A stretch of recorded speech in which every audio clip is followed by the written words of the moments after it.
Yo, Mutala, good morning, and good morning to our viewers. Thank you very much. Yeah, unfortunately, the dream of World Cup qualification, which was always going to be tough, into me and Maso. And after two matches, no wins, so it means that Senya Oka in your introduction, Ghana cannot qualify to the World Cup. Obviously, coming into the competition, everybody knew that the host nation and Morocco, the African beach games gold medalists, will be the favorites. But we still believe that we'll find a way to upset them. And the boys gave their all, so I can't complain about that.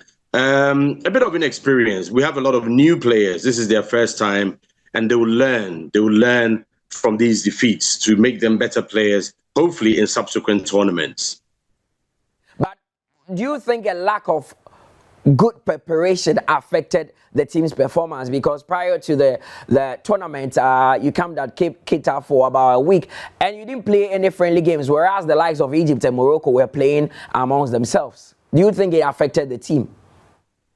Yeah, Mutal, I mean, we can look at we have about 100 reasons why we shouldn't even be here in Egypt. So many reasons, but we made it. So we told the boys, look, forget about the challenges, the 18-hour bus ride to Abidjan to qualify. That should tell you that that did not stop you. So if you've got other challenges, yes, in the end, Mutala, it caught up with us because, the Egyptians have been preparing for the last 2 years. They know they'll be hosting. Morocco have also been playing friendly matches, inviting France, Belgium, other qualified teams to their country. They've played at least 6 matches before this tournament. Unfortunately, Ghana is the only team that couldn't play even one match. But we could look at that, and then we could also say that notwithstanding all these challenges, we still managed to get here and play. And the boys have to continue. Today,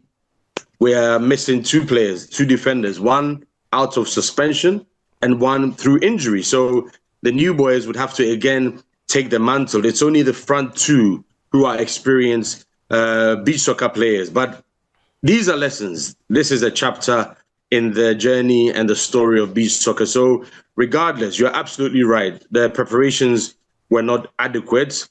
But yaba the bit me and one boys no say this is not the time for complaints. It's too late. Whatever it is, no, I say about any able to Akabako, Nyamebo, share Tanzania will have another match to play to move us up in the rankings. Okay. Now, but before I let you go, in the midst of a defeat like this, usually it's a bit doom and gloom. You can't find positives. But we've talked about the negatives. Let's talk about the positive. How important has this tournament been to these boys? Oh, Mutala.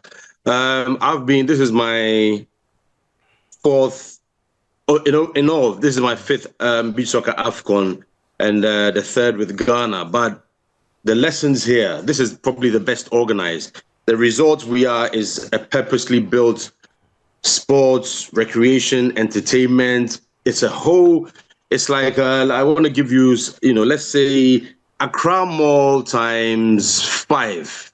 We're looking at that scale with beach volleyball, beach soccer, and all the rest of it. So you walk from where you reside to the arena, you come back, it's beautiful. And they've built this fantastic edifice here. The boys need to see that.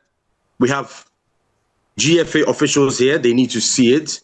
And so that we understand that beach soccer, it's not just about the playing, it's an industry.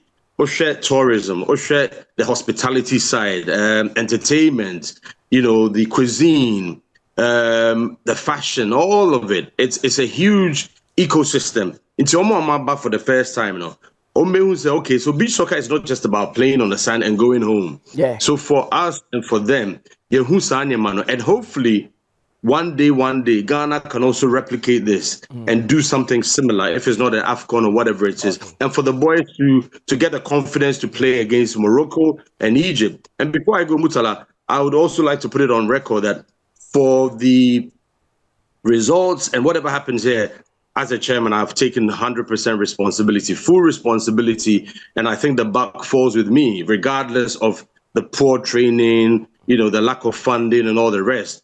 As chairman, I have to take that responsibility and try to find other means to support and also to help the media, for example, get on board to witness what is happening here. They can sell the story better. We cannot rely on the GFA alone or the Ministry of Youth and Sports when they say there's no budget.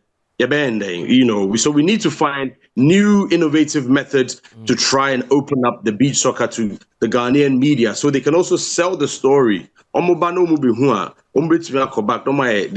Education for the listeners and viewers that it is not just about the game, but it's an industry that other countries have seen and they are taking advantage of.